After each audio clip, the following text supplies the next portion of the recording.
The bench press is the GOAT of upper body exercises.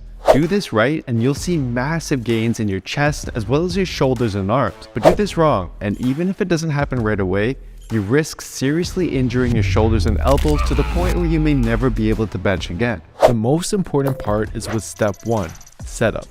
The bench press involves a fixed back position against the bench and a fixed hand position on the bar. This can force your joints into positions they shouldn't be in. Preventing this starts with your grip width. Now, the closer you grip, the more your triceps will be involved. While this can be a helpful bench variation to grow bigger arms, we want to maximize chest growth. To do so, you'll want to use a relatively wider grip, which research suggests can also make your bench a little bit stronger. But you don't want to go too wide, as this reduces the range of motion your chest goes through and may also increase the risk of shoulder injury. To find the perfect grip width for you, lay down on the bench with your arms straight in front of you. Pull your elbows back until they make a 90-degree angle. Then, bring your elbows in towards your sides until your thumbs line up with your lower chest. The space between your hands is your ideal grip distance on the bar. After you find the right grip width, for smooth unracking in the next step, position your body such that your eyes are directly under the bar. And when you grab the bar, make sure your thumb isn't on the same side as your fingers. This is known as a suicide grip, and for a reason. Instead, for the most secure grip, I'd recommend keeping your thumb around the bar. Finally, walk your feet back under your knees and plant them firmly into the ground. You're ready for step 2, whole body tension.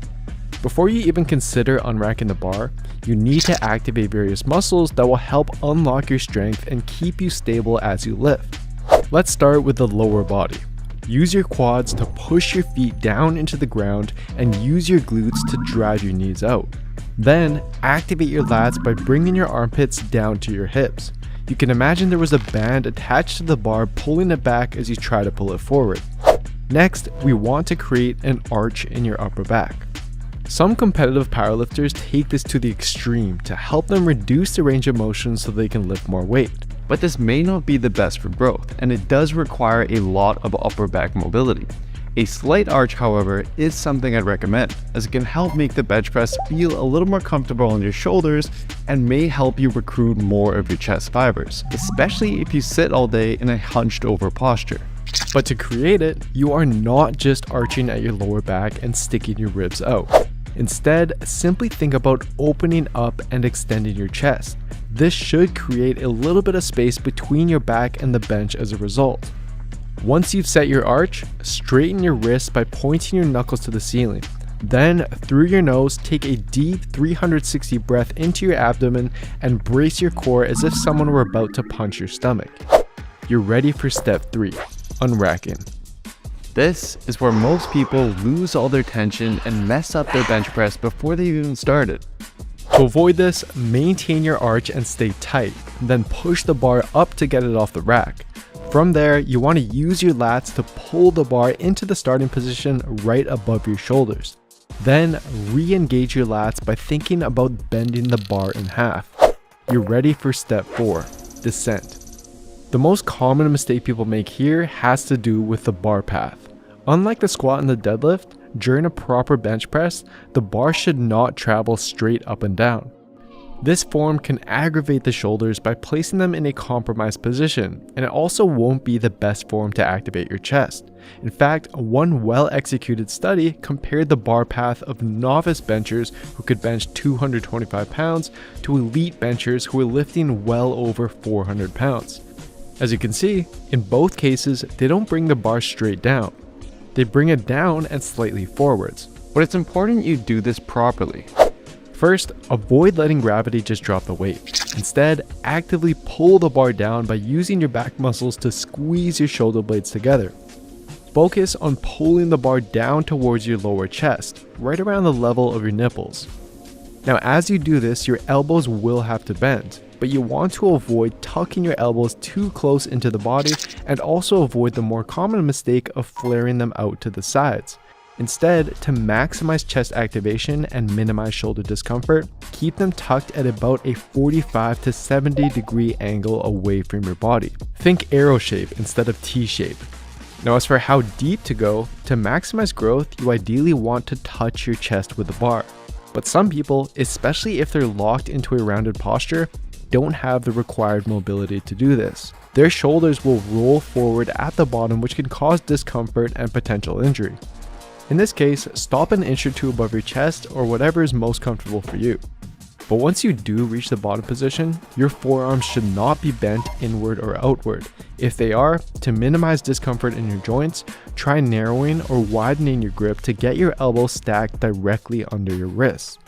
So by this point, the bar should have traveled down and forwards and now be sitting just above or on your lower chest. You're now ready for step 5, ascent. But guys, if you want to maximize growth and minimize injury, I'm sure you can now see the importance of finding the right form for you and your individual structure. And if you need a step-by-step plan that takes care of all the guesswork for you, after this video, head on over to builtwithscience.com and take our analysis quiz to find the best program for you and your body. But for now, step 5. Quite a bit of recent research has highlighted the importance of the stretch position of an exercise. In the case of the bench press, the bottom position when the chest is fully stretched is likely the most important part for growth. But it's also the hardest part. Most people lose out on chest gains by letting the bar bounce off their chest. Instead, force your chest to work even harder by pausing here for half a second. But as you do this, do not completely relax and let the bar simply sit on top of you. Keep the tension in your legs and upper back and feel your chest working to keep the bar stable.